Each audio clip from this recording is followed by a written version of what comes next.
बिहार राज्य के भोजपुर आरा थाना शाहपुर क्षेत्र लगता है।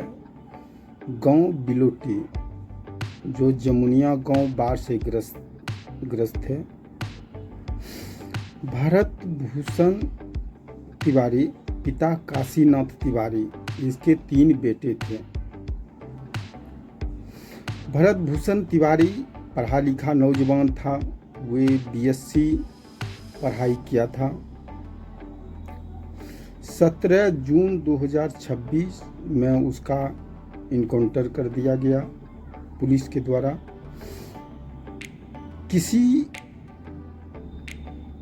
किसी समाज में बचपन से ही अन्याय के खिलाफ लड़का या लड़की प्रवृत्ति होता है। उसे अन्याय देखना और करना कदापि पसंद नहीं होता है। वही लड़का निकला भरत भूषण तिवारी। ऐसे व्यक्ति संघर्ष में ही जिंदगी को सुकून मिलता है। हालांकि जो जैसा समाज में पला बड़ा होता है उसे वही अच्छा लगता है, उसी रास्ते पर चल पड़ता है।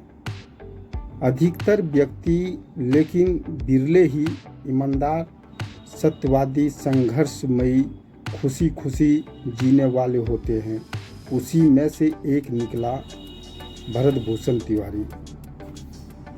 लेकिन आधुनिक युग में जो राज्य भ्रष्टाचार से लिप्त हो, जिसका जड़ बहुत गहराई तक हो, उस राज्य में ऐसा व्यक्ति का उम्र बहुत कम होता है, कम रहता है। बहुतों व्यक्ति तो कई उग्रवादी हैं, कोई नक्सलाइट हैं, कोई रेप केस में है, कोई डकैती चोरी में, कोई बेईमानी लूट खसोट में, कोई दादागिरी बड़प्पन में, कोई तानाशाही में विख्यात हैं।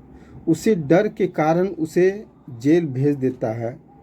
कुछ दिनों के बाद छूटकर आ जाता है, फिर वही काम करने लगता है, क्योंकि जानता है कि छुड़ाने वाला कोई ऊपर बैठा हुआ है। जिसका कोई नहीं रहता उसका यही हाल होता है। जैसे भरत भूषण तिवारी का हुआ इनकाउंटर,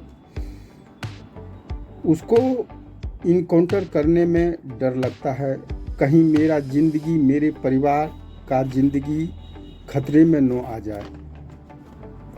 जो निसहाय व्यक्ति जिसका खून ईमानदारी और सच्चाई का दौड़ते रहता है, वह बेबस है।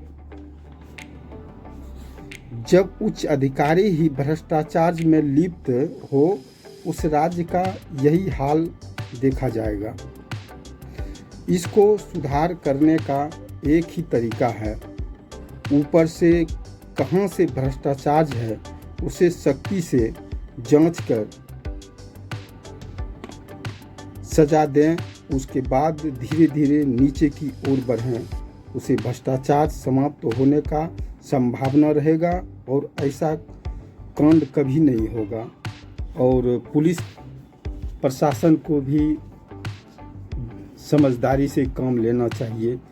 पढ़ा लिखा तो बहुत रहता है, लेकिन व्यवहारिक ज्ञान बहुत बिरले आदमी को मिलता है। ये व्यवहारिक ज्ञान सीखना और समझने के लिए धार्मिक वस्तुएं पढ़ना अति आवश्यक है।